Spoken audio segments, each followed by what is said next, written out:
तो बच्चे जी लोग, आज हम लोग को क्या पढ़ना है? General science. जनरल साइंस का ये पहला क्लास है। और जनरल साइंस क्या होता है बेटा? देखिए, बता रहे हैं जनरल साइंस का क्या इंपॉर्टेंस है आपके कंपटीशन एग्जाम में। अगर जनरल साइंस का कॉन्सेप्ट आपको मालूम है तो उससे आने वाले क्वेश्चन आपसे पकड़ में आ जाते हैं। समझ में आया? उससे आने वाले क्वेश्चन आपसे पकड़ में आ जाएंगे। क्यों पकड़ में आ जाएंगे तो हम थोड़ा देर में समझा देते हैं। ये जीएस है, जनरल साइंस। और जनरल साइंस में पहला चैप्टर फिजिक्स में आपको यूनिट एंड डायमेंशन पढ़ना है, यानी मात्रक और बीमक पढ़ना है। अब देखिए, किसी भी कंपटीशन एग्जाम की बात करें,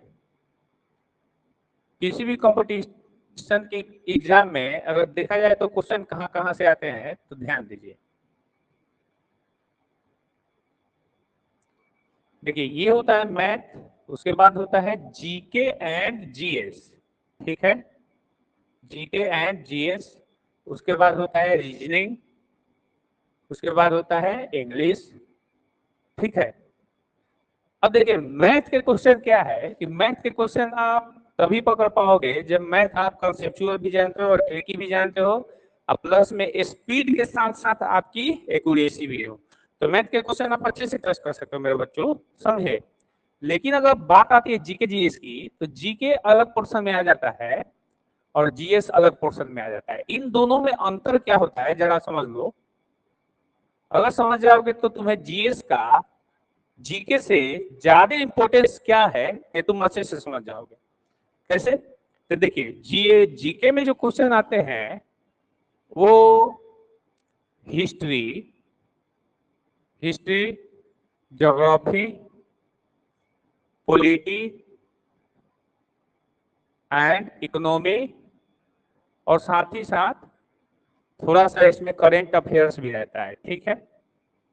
करेंट अफेयर्स के क्वेश्चन जो तत्काल में हुई घटनाएं होती है उन पर अगर आप नजर बनाए रहते हो, जैसे प्रतियोगिता दर्पण आता है, इसको सिर्फ तुम केवल पढ़ते रहते हो तो करंट अफेयर्स के क्वेश्चन पकड़ में आ जाते हैं।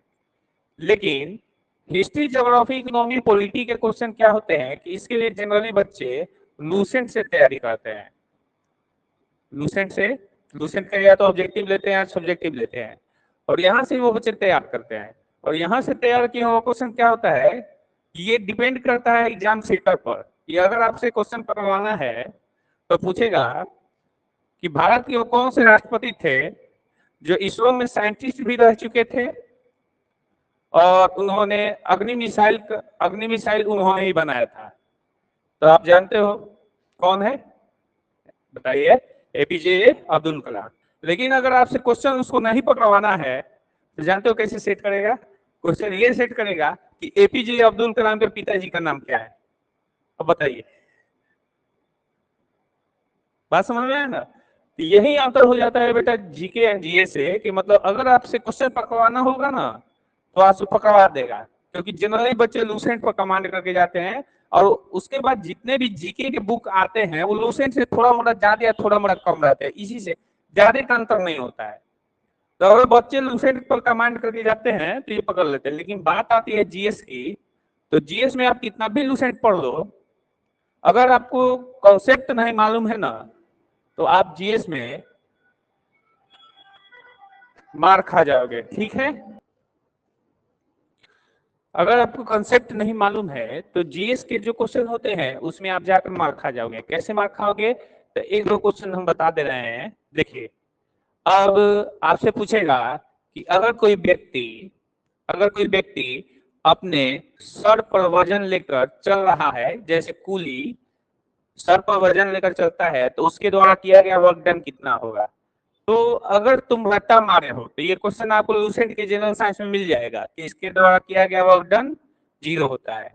लेकिन अगर कोई कहेगा कि अगर कोई व्यक्ति किसी पेड़ पर अपने माथे पर वजन रखकर चल रहा है, माथे पर वजन रखकर ऊपर की तरफ चल रहा है, तो व्यक्ति द्वारा किया गया वर्क डन क्या होगा? तब यहीं पे क्वेश्चन फंस जाता है। व्यक्ति द्वारा यहाँ पर किया गया वर्क डन क्या होता है? निगेटिव होता है। अब क्वेश्चन उठेगा कि बच्चा कितना रट्टा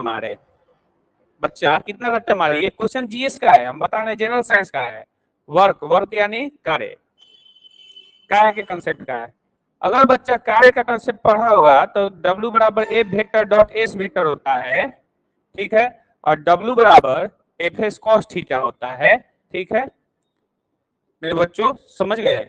अब कोई कुली द्वारा किया गया वर्क डन 0 क्यों होता है? तो यहाँ पर देखिए ग्रेविटेशनल फोर्स नीचे लगता है और ये ग्रेविटेशनल फोर्स के अगेंस्ट में वर्क कर रहा है, तो ग्रेविटेशनल फोर्स के अगेंस्ट में देखिएगा तो नॉर्मल फोर्स ऊपर जाएगा, लेकिन सामान को किधर की तरफ लेके जा रहा है, आगे की तरफ। दोनों के बीच में कितना डिग्री का एंगल, 90 डिग्री का एंगल, और तुम जानते हो कि cos 90 डिग्री का मान 0 होता है। cos 90 डिग्री का मान कितना होता है बेटा? 0, यानी यहाँ पर थीटा का मान 90 डिग्री हो गया तो cos 90 डिग्री का मान 0 होता है, और जैसे ही तुम इस 0 का मान इसमें पुट करोगे तो वर्क डन आपका 0 हो जाएगा। अगर यहाँ पर कोई व्यक्ति अपने माथे पर वजन लेकर चढ़ रहा है ऊपर की तरफ, तो ग्रेविटेशनल फोर्स नीचे की तरफ वर्क कर रहा है, और ये डिस्प्लेसमेंट बक्सा को किधर की तरफ लेकर जा रहा है बेटा? ऊपर की तरफ लेकर जा रहा है, ऐसे डिस्प्लेसमेंट ऊपर हो रहा है, तो दोनों के बीच में एंगल कितना डिग्री हो जाता है? 180 डिग्री। तो इस कंडीशन में थीटा का मान अगर 180 डिग्री होता है तो cos 180 डिग्री का वैल्यू कितना होता है? -1 होता है। कितना होता है? -1। और cos 180 डिग्री का वैल्यू बच्चों -1 होता है, तो यहाँ पर अगर आप -1 रखते हो तो किया गया वर्क डन क्या हो जाता है? निगेटिव हो जाता है। तो कहानी ऐसा है कि इसको रट्टा मारने की जरूरत नहीं पड़ेगा। क्यों नहीं पड़ेगा? क्योंकि आपको कॉन्सेप्ट मालूम होगा कि W बराबर ए वेक्टर डॉट एस वेक्टर, तो क्या होता है कि बच्चा पकड़ लेगा थीटा का मान कितना होना चाहिए, थीटा का मान के वो अकॉर्डिंग क्वेश्चन पकड़ लेगा। तो कॉन्सेप्ट अगर मालूम होता है तो जनरल साइंस का क्वेश्चन बच्चे अच्छे से पकड़ लेते हैं। जैसे क्वेश्चन आता है कि मान लीजिए एक लोलक है या पेंडुलम है जो ऐसे लटका हुआ है, इसका द्रव्यमान जो होता है m होता है, ठीक है, और ये जब क्या करता है? वाइब्रेट करता है, या यूं कहिए मतलब दोलन करता है, तो यहां से यहां तक आता है, यहां से यहां तक आता है, यहां से पहले यहां तक आएगा, फिर यहां से यहां तक जाएगा, फिर यहां से यहां तक जाएगा, ठीक है, और फिर यहां से यहां तक आएगा। तो इस कंडीशन में एक बार इधर गया, फिर यहां आया, फिर इधर गया, फिर यहां आया, इस पूरे प्रक्रम को एक कंपन कहा जाता है। एक कंपन या समझ लीजिए एक वाइब्रेशन कहा जाता है, और एक वाइब्रेशन में लिए गए समय को आवर्तकाल कहा जाता है। मतलब एक कंपन या एक दोलन को पूरा करने में लिया गया समय को आवर्तकाल कहा जाता है। और क्वेश्चन कहेगा कि किसी भी दोलक का आवर्तकाल किन किन बातों पर डिपेंड करता है, तो कहेगा द्रव्यमान पर डिपेंड करता है, धागे की लंबाई पर डिपेंड करता है, गुरुत्वीय त्वरण पर डिपेंड करता है, इनमें से कोई नहीं। तब क्वेश्चन बच्चा रट्टा मारेगा, द्रव्यमान पर डिपेंड नहीं करता है। फिर उसके बाद क्वेश्चन कहा जाएगा कि जब धागे की लंबाई को बढ़ा दिया जाता है तो आवर्तकाल बढ़ता है कि घटता है, तो बच्चा फिर रट्टा मारेगा कि मतलब ये बढ़ा देने से उसका आवर्तकाल बढ़ जाता है, घटा देने से आवर्तकाल घट जाता है। लेकिन क्वेश्चन ऐसे पूछ दे कि अगर किसी लोलक को या किसी सिंपल पेंडुलम को हम विषुवत रेखा पर रखकर दोलन करवाते हैं और ध्रुव पर रखकर दोलन करवाते हैं, तो किसमें आवर्तकाल ज्यादा होगा, किसमें कम होगा? यानी विषुवत रेखा मतलब समझ ना, ये है आपकी पृथ्वी, और ये जो लाइन होता है इसको विषुवत रेखा कहते हैं।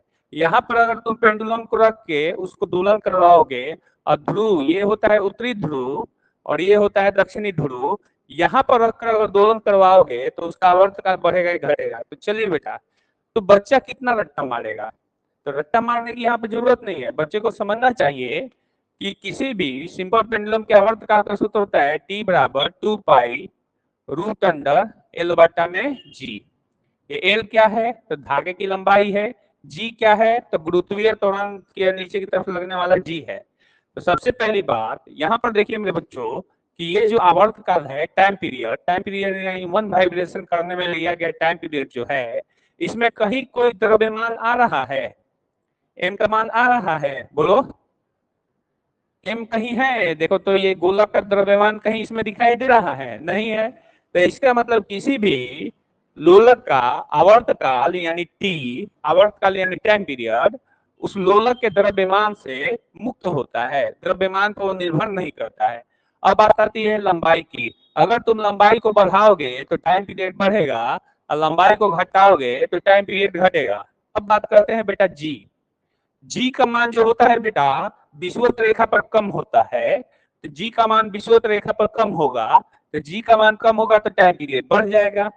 तो विषुवत रेखा पर आपके लोलक का आवर्तकाल बढ़ जाता है, जबकि ध्रुव पर क्या होता है बेटा, ध्रुव ध्रुव पर क्या होता है, जी का मान ज्यादा हो जाता है, जी का मान ज्यादा हो जाता है, तो जी का मान ज्यादा होने से आवर्तकाल कम हो जाता है। तो कंसेप्ट ऐसा है कि कितना रट्टा मारोगे जनरल साइंस में। तो जनरल साइंस की सबसे बड़ा मतलब यही प्रॉफिट होता है कि अगर किसी टॉपिक का कंसेप्ट आपका अच्छे से क्लियर है तो वहां से आए हुए किसी भी क्वेश्चन को आप ऑब्जेक्टिव तुरंत मारोगे और एकदम 100% सही मारोगे। समझ में आया? इसलिए जनरल साइंस किसी भी कॉम्पिटिटिव एग्जाम के लिए काफी इंपॉर्टेंट रहता है। अब कहानी ऐसा होता है कि बात करते हैं जीके की। तो जीके में ऐसा है कि अगर आप जीके पढ़ रहे हो, लूसेंट अच्छे से पढ़ते हो या कोई और अदर रिफ्रेशिंग बुक जीके के लिए पढ़ते हो, तो यहाँ पर आपके लिए एक प्लस पॉइंट बनता है कि जितना आप मारोगे उतना भी अदर बच्चा मारेगा, क्योंकि सब लोग लगभग जी और ज्यादा से ज्यादा होगा तो वो एक आपसे एक या दो ज्यादा मारेगा, या आप उसके उसे एक या दो कम मारेंगे, यही होगा। लेकिन जीएस में अगर आपका कंसेप्ट मजबूत है, जीएस में अगर आपका कंसेप्ट मजबूत है तो उससे आप ज्यादा मारोगे। जीएस में आपका क्या क्या आता है बेटा, बोलिए तो। जीएस में आपका फिजिक्स, केमिस्ट्री एंड बायो रहता है, यही यही तीन पोर्शन से आपका क्वेश्चन आता है जीएस से। समझ रहे मेरे बच्चों? अब देखिए मेरे बच्चों, क्या होता है कि इसमें इतना पढ़ने के बाद अगर 30 क्वेश्चन दिया जाता है तो 30 क्वेश्चन में से जनरली मान लो कि मतलब 14 या 12 इतने क्वेश्चन जो होते हैं जीएस से रहते हैं। कहां से रहते हैं? जीएस से। अगर जीके की बात की जाए, मतलब पूरा जीके जीएस की बात की जाए मेरे बच्चों, याद रखना है, पूरा जीके जीएस की बात की जाए मेरे बच्चों, तो 30 क्वेश्चन में से 14 या 12 क्वेश्चन जीएस से रहते हैं। और जीके से जानते हो कितना रहते हैं? जीके से एक मतलब मान लीजिए या तो 16 रहेंगे नहीं तो 18 रहेंगे। तो इसमें 16 या 18 में तुम्हें कोई गारंटी नहीं है कि तुम 16 का 16 ही मार सकते हो या 18 का 18 मार सकते हो। ये डिपेंड करेगा सेटर के ऊपर कि वो सेट कैसे कर सकता है। लेकिन इसमें डिपेंड करता है बेटा कि मतलब आप 14 का 14 मार सकते हो, 12 का 12 मार सकते हो। कब? जब आपका कॉन्सेप्ट अच्छे से क्लियर होगा तब। समझ गए? इसलिए जनरल साइंस वाले बच्चे देखना, मेरा एक बच्चा मिला, उसका नाम था सूरज नाम था। वो बोला कि सर आपका पढ़ाया हुआ मतलब जनरल साइंस हम लोग को कॉम्पिटिटिव एग्जाम में बहुत ज्यादा काम आता है। क्यों? तो बोलता था कि सर हम लोग किसी भी क्वेश्चन को देखते थे ना, तो हम लोग थ्योरी पर उसको अप्लाई करके हम लोग मार देते थे। तो जो हमारे साथ वाले बच्चे रहते थे जो रट्टा मारते थे जनरल साइंस का, वो बोलते थे कि कैसे तुम्हें पता चल जाता है कि सिंपल पेंडुलम का जो आवर्तकाल होता है वो द्रव्यमान से मुक्त होता है, लंबाई बढ़ने से बढ़ जाता है, लंबाई कम होने से कम हो जाता है। तो बोला कि हम लोग कॉन्सेप्ट अच्छे से पढ़े हैं, हम इस फॉर्मूले को अच्छे से जानते हैं, इसलिए हम सिंपल पेंडुलम के आवर्तकाल से कोई भी क्वेश्चन आता है तो हम उसको मार देते हैं। तो कहानी ऐसा है बेटा कि अगर साइंस में कॉन्सेप्ट अच्छे से पढ़ते हो तो आप क्वेश्चन अच्छे से टच कर जाओगे। समझ में आया? तो जनरल साइंस में हमारा आज का टॉपिक क्या है? जनरल साइंस में हमारा टॉपिक है बेटा फिजिक्स, और कौन सा चैप्टर है बेटा? यूनिट एंड डायमेंशन, मात्रक और बीमा। और आज ही हम शुरू करेंगे। देखो बेटा, फिजिक्स में जितने भी फिर मतलब जनरल साइंस की बात करो तो जितने भी टॉपिक तुम्हें पढ़ने हैं, बहुत लेंदी लेंदी टॉपिक नहीं पढ़ना है। तो ऐसा भी हो सकता है कि किसी पूरे चैप्टर का कॉन्सेप्ट 2 पन्ने में खत्म हो जाएगा, क्योंकि डिफिनीशन तुम लोग पढ़ चुके हो। अब कोई भी कॉम्पिटिटिव एग्जाम का टीचर जब आपको जीएस पढ़ाएगा तो डिफिनीशन वो आपको नहीं लिखाएगा, बस केवल डिफिनीशन समझा देगा। उसका मेन कॉन्सेप्ट क्या होता है वो तुमको समझाने की कोशिश करेगा। क्योंकि क्वेश्चन डायरेक्ट पहले जो होता था कि पहले जनरल साइंस से क्वेश्चन जो होता था कि डायरेक्ट आता था थ्योरी से। जैसे क्वेश्चन हमको याद है कि हम 2011 में जब पटना में थे, हम जेईई मेंस की तैयारी करते थे, तो हम लोग के बगल में भैया लोग रहते थे, वो लोग कंपटीशन की तैयारी करते थे। तो वो लोग आके हमसे क्वेश्चन पूछते थे कि रोकी बताइए कि मतलब रॉकेट भी उड़ता है वो किस सिद्धांत पर उड़ता है। तो वो लोग रट्टा मार के गए थे संवेग संरक्षण के सिद्धांत पर। रॉकेट जो उड़ता है संवेग संरक्षण के सिद्धांत पर, लेकिन उन लोगों के ऑप्शन में था न्यूटन का पहला नियम, न्यूटन का द्वितीय नियम, न्यूटन का तृतीय नियम और नॉन ऑफ दीज ऐसे था। तो वो लोग नॉन ऑफ दीज पर टिक मार के आए थे, हमको याद है, नॉन ऑफ दीज पर टिक मार के आए थे। जबकि बेटा आप जानते हो कि न्यूटन के फर्स्ट लॉ से क्या होता है कि न्यूटन के फर्स्ट लॉ से लॉ ऑफ इनर्शिया निकलता है, जड़त्व का नियम। जड़त्व का नियम न्यूटन के प्रथम नियम से निकलता है और न्यूटन के सेकेंड लॉ से फोर्स का लॉ निकलता है, यानी न्यूटन के द्वितीय नियम से बल की परिभाषा निकलती है। और न्यूटन के थर्ड नियम से बेटा कंजर्वेशन ऑफ मोमेंटम, संवेग संरक्षण का सिद्धांत निकलता है। नहीं, यानी संवेग संरक्षण का सिद्धांत कहिए या न्यूटन का थर्ड लॉ कहिए, बात एक ही हो जाता है। तो यहाँ पर अगर वो लोग डीपली कंसेप्ट पढ़े रहते तो तुरंत टिक मार के आते कि न्यूटन के थर्ड लॉ पर रॉकेट का नोदन होता है, क्योंकि न्यूटन के थर्ड लॉ से ही कंजर्वेशन ऑफ मोमेंटम सामने आता है। बेटा समझ में आया? तो यहाँ पर क्या याद हुआ कि न्यूटन के प्रथम नियम से जड़त्व का नियम, न्यूटन के सेकंड नियम से बल का नियम और न्यूटन के थर्ड नियम से संवेग संरक्षण के सिद्धांत का नियम। यहाँ पर तुमने अभी क्या क्या सीखा बेटा? तो यहाँ पर तुमने अभी सीखा कि अगर कोई व्यक्ति माथे पर वजन लेकर लंबवत आगे की तरफ चलेगा बढ़ेगा, उसके द्वारा किया गया वर्क डन 0 होता है। अगर कोई व्यक्ति माथे पर वजन रख के ऊपर की तरफ चढ़ेगा तो उसके द्वारा किया गया वर्क डन निगेटिव होता है। क्यों होता है? तो यहाँ पर सूत्र होता है W बराबर Fs cos थीटा। उसके बाद आपने और क्या कंसेप्ट समझा बेटा कि कोई भी सिंपल पेंडुलम यानी कोई भी लोलक जो होता है, जब वो दोलन करता है तो पूरा एक दोलन पूरा करने में उससे जो समय लगता है उस समय को क्या कहते हैं? आवर्तकाल कहते हैं। और आवर्तकाल का सूत्र T बराबर 2 pi root under L by G होता है। तो किसी भी लोलक का आवर्तकाल उसके रस्सी की लंबाई और गुरुत्वीय त्वरण G पर निर्भर करता है, उसके द्रव्यमान पर कभी भी निर्भर नहीं करता है। और यहाँ पर विषुवत रेखा पर G का मान ज्यादा होता है और ध्रुव पर G का मान विषुवत रेखा पर G का मान कम होता है और ध्रुव पर G का मान ज्यादा होता है। क्यों ज्यादा होता है ये हम आगे चल के बताएंगे, क्यों होता है ये भी समझाएंगे। समझ में आया? ये ग्रेविटेशन का कंसेप्ट है बेटा, गुरुत्वाकर्षण का कंसेप्ट है। समझ गए बच्चों कि नहीं समझे? अब देखिए बच्चों, जब G का मान यहाँ पर ज्यादा होता है तो यहाँ पर टाइम पीरियड कम हो जाएगा और यहाँ पर G का मान कम होता है तो टाइम पीरियड ज्यादा हो जाएगा। जबकि लंबाई बढ़ने से टाइम पीरियड ज्यादा होगा, लंबाई कम होने से टाइम पीरियड कम होगा। इस टाइप से जनरल साइंस के आप लोग के क्वेश्चन कॉम्पिटिटिव एग्जाम में आते हैं। बताइए हम गलत बोल रहे हैं कि सही बोल रहे हैं? ऐसे ही आते हैं ना। तो कॉन्सेप्ट को अगर आप समझ गए तो उस कॉन्सेप्ट को कितना भी घुमा कर पूछेगा जनरल साइंस में 100% चांस है कि आप सही मारोगे। अब बिना सस्पिशन के, ना समझे, एकदम बिना सस्पिशन के कोई आंसर सही मारोगे। ये होता है जनरल साइंस का पावर। अगर आपसे जनरल साइंस से 12 के 12 क्वेश्चन आ रहे हैं तो अगर आप जनरल साइंस का अच्छे से कंसेप्ट पढ़ के जा रहे हैं तो चैलेंज देकर कहें बेटा कि तुम 12 के 12 सही मार के आओगे। अगर रट्टा मार के जाओगे जनरल साइंस में तो चैलेंज देकर कहें कि बेटा नहीं उसमें, हाँ रट्टा किसमें मारना पड़ता है? जीके में। जीएस में तो कॉन्सेप्ट समझना है, समझ गए? तो चलिए आज हम शुरू करते हैं बेटा। डीएस में सबसे पहले चैप्टर है बेटा यूनिट एंड डायमेंशन। ठीक है,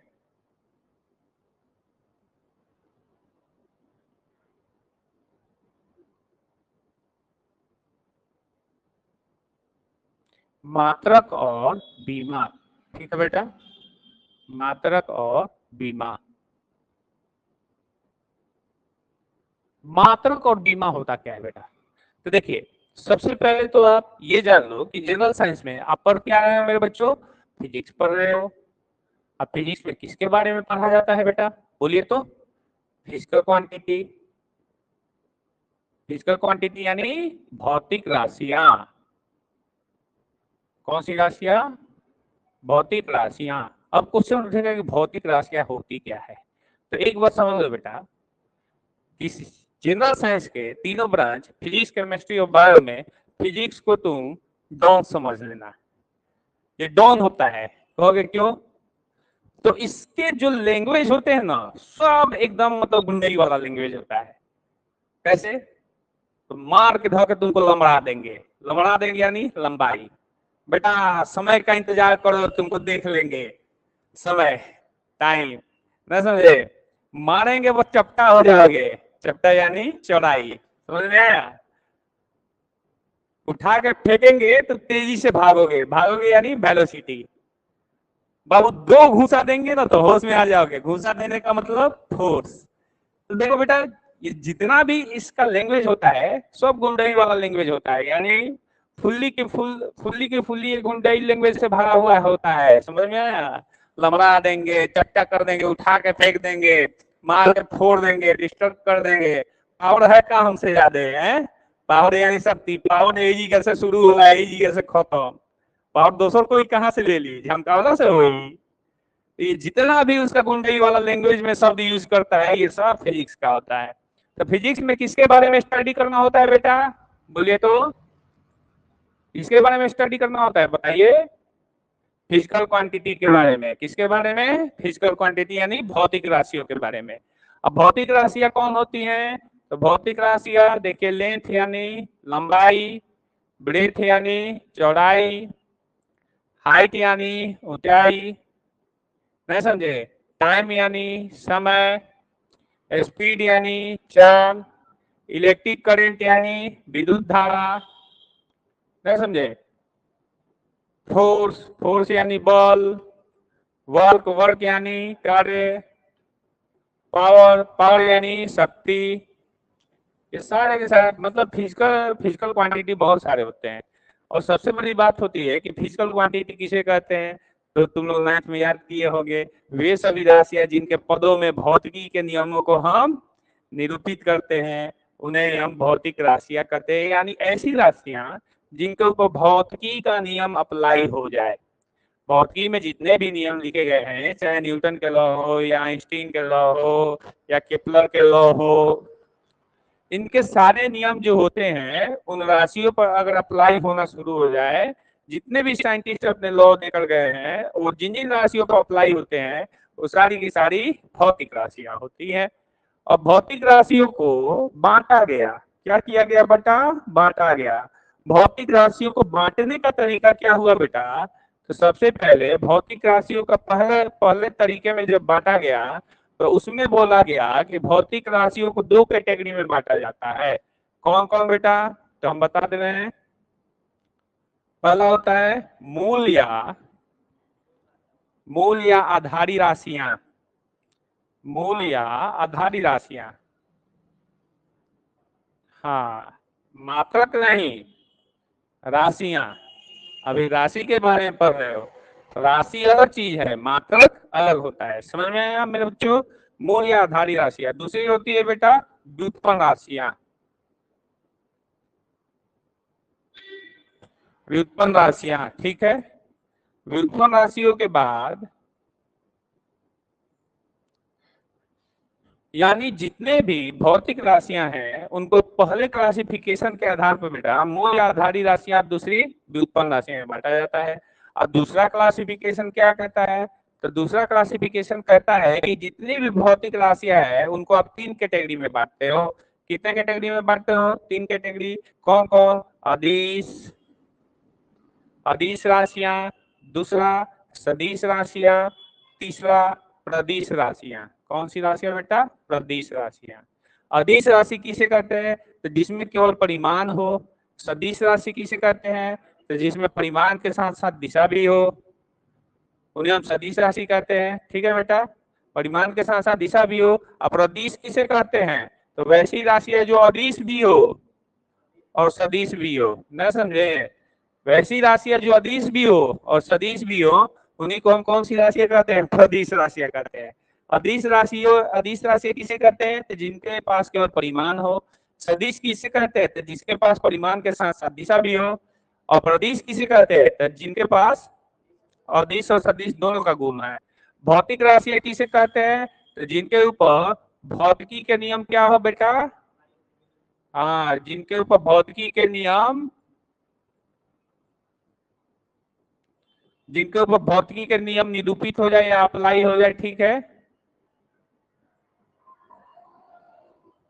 और भौतिकी के नियम कौन है, तो भौतिकी के बहुत सारे नियम दिए, भौतिकी में बहुत सारे नियम दिए गए हैं, जिसमें सबसे ज्यादा नियम किसके चलते हैं बेटा, तो न्यूटन के और आइंस्टाइन के। और हमारे सबसे फेवरेट वैज्ञानिक जो होते हैं आइंस्टाइन, ये तुम लोग जानते हो, क्योंकि उन्होंने न्यूटन के सारे नियमों की धज्जियां उड़ा के रख दिया। उन्होंने न्यूटोनियन मैकेनिक्स को गलत काट दिया। और ये कैसे गलत काटा, ये सब हम समझाएंगे, क्योंकि चूंकि कंपटीशन की बात होती है बेटा, समझ में आया? कंपटीशन में कंसेप्ट समझा जाता है बेटा, ठीक है। तो अब हो गए ये भौतिक राशियां, और भौतिक राशियों को क्लासिफिकेशन में पहला क्लासिफिकेशन क्या कहता है, यानी पहला वर्गीकरण। तो पहला वर्गीकरण कहता है बेटा कि जितनी भी भौतिक राशियां हैं उन्हें दो भागों में बांटा जाता है। कौन कौन? मूल या आधारी राशियां, और दूसरी राशियां कौन होती है? व्युत्पन्न राशियां। फिर कहा जाता है कि नहीं, जितनी भी भौतिक राशियां होती हैं उन्हें हम तीन कैटेगरी में बांटते हैं। कौन कौन? अदिश, सदिश और प्रदिश। बताओ, अदिश राशि किसे कहते हैं बेटा? जिनके पास केवल परिमाण हो। सदिश किसे कहते हैं? जिनके पास परिमाण के साथ साथ दिशा भी हो। और प्रदेश किसे कहते हैं? जिनके, तो वे सभी राशियां जो अदिश भी हो और सदिश भी हो। समझ में आ रहा है मेरे बच्चों? अब देखिए, सबसे पहला क्लासिफिकेशन हम पढ़ेंगे मूल या आधारी राशियां, और दूसरा व्युत्पन्न राशियां, ठीक है। अब क्वेश्चन ये उठेगा बेटा कि मूल या आधारी राशियां किसे कहते हैं, तो हम तुमको बता रहे हैं बेटा, ध्यान देना।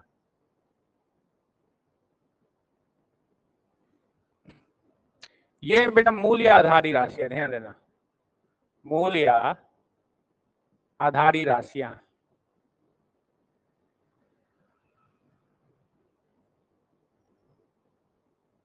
और दूसरे होते हैं बेटा कौन सी राशियां? व्युत्पन्न राशियां।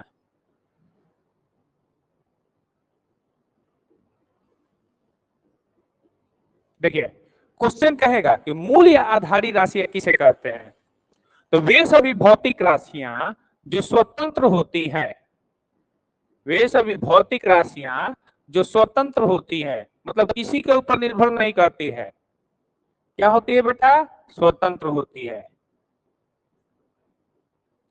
वे सभी भौतिक राशि जो स्वतंत्र होती है, यानी उन्हें किसी किसी की आवश्यकता नहीं होती है, वो मूल या आधारी राशियां कहलाती है। समझे मेरे बच्चों?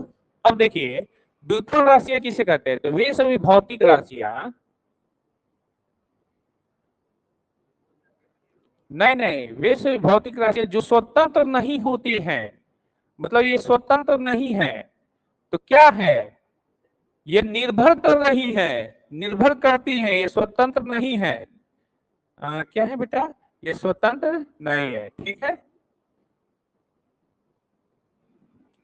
ये सभी राशियां स्वतंत्र नहीं है, ठीक है। ये क्या करती है बेटा? निर्भर करती है किसके ऊपर?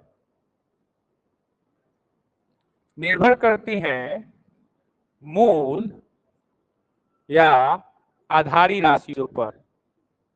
इन पर, आधारी राशियों पर। समझ में आ गया मेरे बच्चों? तो व्युत्पन्न राशियां वो होती है, वे व्युत्पन्न राशियां वे भौतिक राशियां होती है जो स्वतंत्र नहीं होती हैं। वो निर्भर करती है किसके ऊपर? तो मूल या आधारी राशियों पर। और कैसे निर्भर करती है? तो एक बात तो ये जरूर समझ लेना मेरे बच्चों, कहाँ गया पेन हुआ? अच्छा, इसी में। देखिए बेटा, तो यहाँ पर होता है कि मूल या आधारी राशियां वे सभी बहुत जो स्वतंत्र होते हैं, ठीक है। अब ये कौन कौन सी होती हैं, तो तुमको हम बता रहे हैं बेटा। सबसे पहला होता है बेटा, पहला नंबर में होता है लेंथ, लेंथ यानी लंबाई। दूसरा होता है बेटा दूसरा होता है टाइम, टाइम यानी समय। और तीसरा होता है बेटा मास, मास यानी द्रव्यमान। चौथा होता है बेटा इलेक्ट्रिक करंट, इलेक्ट्रिक करंट यानी विद्युत धारा, ठीक है बेटा, विद्युत धारा। पांचवा होता है बेटा टेम्परेचर, टेम्परेचर यानी ताप। छठा होता है बेटा लुमिनस इंटेंसिटी, लुमिनस इंटेंसिटी यानी ज्योति तीव्रता, ज्योति तीव्रता। और सातवां होता है अमाउंट ऑफ मैटर, पदार्थ का परिमाण, पदार्थ का परिमाण, ठीक है ना बेटा। अब यहाँ पर ध्यान देखना, ये है लंबाई, और उसके बाद होता है ब्रेथ। लंबाई कहिए या ब्रेथ यानी चौड़ाई कहिए, या हाइट यानी ऊंचाई कहिए, या डिस्टेंस, डिस्टेंस यानी दूरी कहिए, या डिस्प्लेसमेंट, डिस्प्लेसमेंट यानी विस्थापन कहिए। इस सारे के सारे एक ही कैटेगरी हैं, सबको मीटर में ही नापा जाता है। किसमें नापा जाता है? मीटर में। तो लंबाई के ही कैटेगरी में चौड़ाई आता है, ऊंचाई आता है, डिस्टेंस आता है, डिस्प्लेसमेंट आता है। ये सब एक ही कैटेगरी के चट्टे भट्टे हैं। समझ में आया? अब क्वेश्चन आता है कि ये जो व्युत्पन्न राशियां होती हैं ये किसके ऊपर निर्भर करती है मेरे बच्चों? मूल या आधारी राशियों पर निर्भर करती है। कहां पर निर्भर करती है? मूल या आधारी राशियों पर निर्भर करती है। अब यहाँ पर व्युत्पन्न राशियों में सबसे पहला आता है बेटा, नहीं, एरिया। एरिया यानी क्षेत्रफल। क्षेत्रफल बराबर क्या होता है बेटा? लंबाई इंटू चौड़ाई। ठीक है, तो बताइए ये लंबाई और चौड़ाई दो मूल या आधारी राशियों का यूज हुआ। दो मूल या आधारी राशियों का यूज करके क्या बना? क्षेत्रफल बना। तो यहाँ पर दो मूल या आधारी राशियों का यूज हुआ। फिर उसके बाद दूसरा नंबर बात किया जाए वॉल्यूम यानी आयतन, तो आयतन बराबर होता है लंबाई इंटू चौड़ाई इंटू ऊंचाई। ठीक है, तो यहाँ पर लंबाई, चौड़ाई, ऊंचाई, यहाँ पर कितने मूल या आधारी राशियों का यूज हुआ है? तीन। मतलब तीन तीन यूज हुए हैं, लेकिन तीनों सेम ही है। सेम ही है लेकिन तीन तो यूज हुआ है ना। तो यहाँ पर तीन मूल या आधारी राशियों का यूज करके एक व्युत्पन्न राशि आयतन बनाया गया। यहाँ पर दो मूल या आधारी राशियों का यूज करके एक व्युत्पन्न राशि क्षेत्रफल बनाया गया। तो ये जो दोनों राशियां हैं ये सब के सब क्या है? व्युत्पन्न राशियां हैं। और ये कौन सी राशियां हैं? तो ये मूल या, बोलिए, मूल या आधारी राशियां हैं। मूल या आधारी राशियां है ना, समझे? तो ये मूल या आधारी राशियां हैं और इन्हीं की मदद से ये क्या बना है? व्युत्पन्न राशि बना है। ठीक है, अब यहाँ पर देखिए बेटा, तीसरा नंबर बात करें। ठीक है, तीसरा नंबर जो होता है स्पीड यानी चाल होता है। स्पीड यानी चाल यानी दूरी बटा में समय। दूरी बटा में क्या हो जाता है बेटा? समय। अब बात करते हैं दूरी और समय। तो दूरी और समय यहाँ पर है बेटा, दूरी और यहाँ पर समय है। तो यानी दूरी और समय दो मूल या आधारी राशियों का यूज करके स्पीड बनाया गया बेटा, नहीं समझे? उसके बाद बात करते हैं बेटा चौथा नंबर में वेलोसिटी। वेलोसिटी यानी वेग। अब वेग बराबर क्या होता है बेटा? विस्थापन बटा में क्या होता है बेटा? विस्थापन बटा में समय होता है। समझ लो, तो यहाँ पर विस्थापन और समय, विस्थापन और समय, इन दो राशियों का यूज करके आपका वेग बनाया गया। कितना बनाया गया? वेग। पांचवा नंबर होता है बेटा, पांचवा नंबर क्या होता है? फोर्स नहीं, वेलोसिटी के बाद एक्सेलरेशन। एक्सेलरेशन यानी त्वरण। त्वरण बराबर होता है बेटा वेग बटा में समय, यानी वेलोसिटी बटा में टाइम, वेग बटा में समय। तो बताइए वेग कितनी राशियों से बना है? दो। अब प्लस में समय आ गया बेटा एक, तो समय कितना हो गया? तीन। तो ये तीन मूल या आधारी राशियों से बना हुआ है। उसके बाद आता है बेटा पांचवा नंबर के बाद छठा नंबर में संवेग। संवेग बराबर क्या होता है बेटा, बोलिए तो? संवेग बराबर द्रव्यमान इंटू वेग। अब बताइए वेग कितने मूल या आधारी राशियों से बना है? दो। और द्रव्यमान इसमें शामिल हो ही गया, तो कितना हो गया? तीन। तो तीन हो गया बेटा। ये तीन मूल या आधारी राशियों से कौन बना है बेटा? संवेग। तो जो मूल या आधारी राशियों से मिलकर बन रहे हैं उन्हें हम कौन सी राशियां कहते हैं? व्युत्पन्न राशियां। और कभी कभी तो कॉम्पिटिटिव एग्जाम में बेटा डायरेक्ट इनके सूत्र ही पूछ दिए जाते हैं। सूत्र ही डायरेक्ट इनके पूछे जाते हैं। ये सब सूत्र भी ध्यान रखते हुए चलना है। अब बहुत देखिए, इसको रट्टा नहीं मारना है, इसको बस क्या कीजिए, जो हम पढ़ाएं उसको घर पे जाके 3 बार 4 बार 5 बार लिख लीजिए, ना समझे? एक बार घर पे जाके मेरा फिर से वीडियो देख लीजिए और देख के इसको 3-4 बार लिख दीजिए। माइंड पर कोई टेंशन नहीं पड़ेगा और आधा से अधिक चीज याद हो जाएगा। ठीक है, फिर रात में एक बार जब भी कभी पढ़े बैठे तो पीछे का देख लिए, थोड़ा और याद हो जाएगा। ऐसे करते करते पूरा याद हो जाता है। ठीक है, क्योंकि ये चीजें बार बार आपके सामने आएगी, क्योंकि अभी तो हम फार्मूला पढ़ा रहे हैं, आपको चाल के बारे में अच्छे से पढ़ना है, पूरे उसके बारे में डिटेल पढ़ना है। फिर उसके बाद वेलोसिटी के बारे में अच्छे से पढ़ना है, पूरा डिटेल पढ़ना है। समझ रहे हैं? तो संवेग हो गया बेटा द्रव्यमान इंटू वेग। अगला होता है बेटा 6 के बाद 7 नंबर होता है बेटा बल। बल बराबर होता है बेटा द्रव्यमान इंटू त्वरण। क्या होता है बेटा? द्रव्यमान इंटू त्वरण। ठीक है बेटा, द्रव्यमान इंटू त्वरण होता है। अब बताइए बेटा त्वरण कितना से बना है? 3। और द्रव्यमान, द्रव्यमान यहाँ पर दिख गया आपको, तो 3 कितना हो गया बेटा? 4। 4 मूल्य आधारी राशि से बना है। समझ में आया कि नहीं आया समझ में? उसी के बाद यहाँ पर अगली राशि की बात की जाए बेटा, अगली व्युत्पन्न राशि की बात की जाए बेटा, ध्यान देना।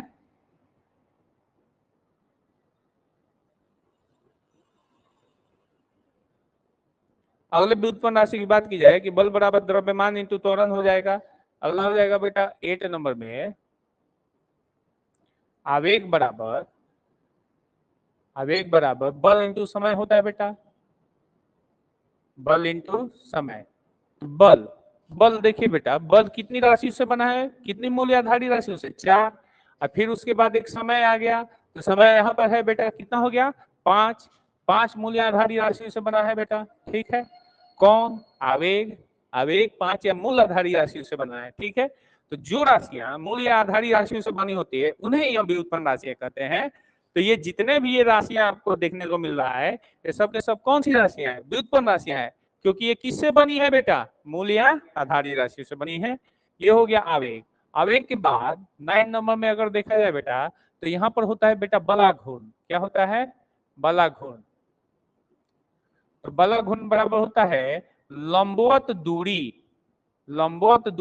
गुने बल, लंबवत दूरी गुने बल, ना समझे। तो बल बल कितनी राशि से बना है, 4। और लंबवत दूरी, तो दूरी यहाँ पर आ गया, कितना हो गया बेटा, 5, ना समझे। ये बलाघूर्ण 5, 5 मूल्य आधारी राशि से कौन बना है, बलाघूर्ण।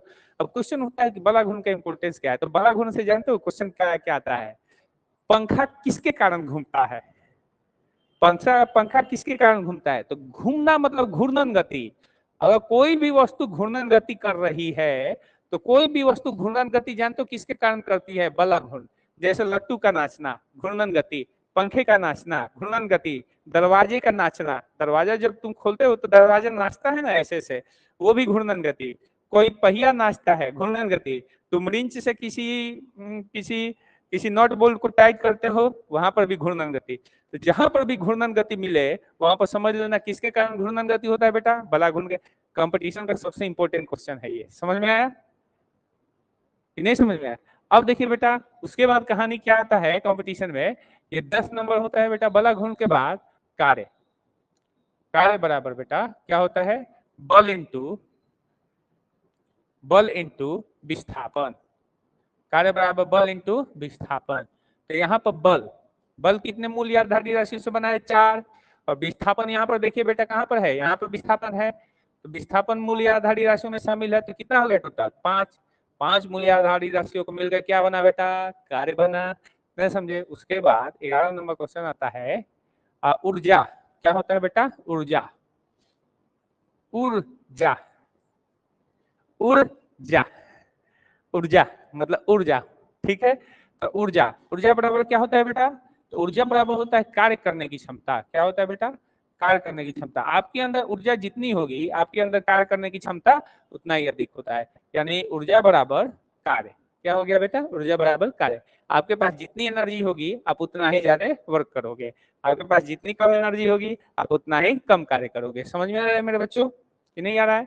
अब देखिए ऊर्जा बराबर जो कार्य हुआ बेटा, तो कार्य देखिए कितने मूल्य आधारी राशि से बना है, 5। तो ये भी कितने से बनेगा, 5। और कई बार के कॉम्पिटिटिव एग्जाम में क्वेश्चन आता है बेटा कि किन किन भौतिक राशियों का मात्रक एक समान है, किन किन भौतिक राशियों का मात्रक एक समान है। तो देखो ऊर्जा बराबर कार्य, तो ऊर्जा और कार्य का मात्रक एक समान होता है। उसके बाद यहाँ पर देखिए वेग बराबर विस्थापन बटा में समय, चाल बराबर दूरी बटा में समय। तो विस्थापन और दूरी एक कैटेगरी ना है, तो चाल और वेग का भी मात्रक एक समान होता है, ना समझे, बोलिए। और उसके बाद आवेग, आवेग बराबर बल, नहीं बलाघूर्ण बराबर बल गुने लंबवत दूरी, बल गुने दूरी, ना समझे। तो बल गुने दूरी और कार्य बराबर बल गुने विस्थापन, ना समझे बेटा। तो कार्य बराबर बल गुने विस्थापन, तो यहाँ पर विस्थापन और दूरी दोनों एक कैटेगरी में है, तो इनके मात्रक एक समान होते हैं। यानी बच्चों अगर कोई पूछेगा कि मात्रक किनके किनके समान होते हैं, तो मात्रक समान जानते हो किनके किनके होते हैं। सबसे पहली बात तो यहाँ पर देख लो बेटा, चाल और वेग। चाल और वेग के मात्रक एक समान होते हैं, चाल का वेग के मात्रक एक समान होते हैं। उसके बाद देखिए बच्चों, तो बलाघूर्ण बल गुने दूरी, बल गुने विस्थापन, ऊर्जा बराबर कार्य, न समझे। इन तीनों के मात्रक एक समान होते हैं, यानी हम लिख सकते हैं बलाघूर्ण और कार्य कमा ऊर्जा, इनके मात्रक एक समान होते हैं, ना समझे, इनके मात्रक एक समान होते हैं। उसके बाद और किनके मात्रक एक समान होते हैं, तो जितना एक कैटेगरी में आता है सबका मात्रक तो एक ही समान होगा, है बताइए। तो इनका भी मात्रक क्या होता है बेटा, लंबाई, चौड़ाई, बोलो ऊंचाई और दूरी और विस्थापन, ना समझे, विस्थापन, और एक और चीज जोड़ लेना, तरंग दैर्घ्य।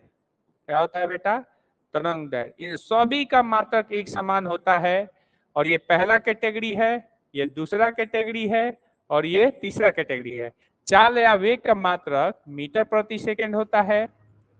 कार्य ऊर्जा और बलाघूर्ण का मात्रक किलोग्राम मीटर स्क्वायर पर सेकंड स्क्वायर होता है, ना समझे।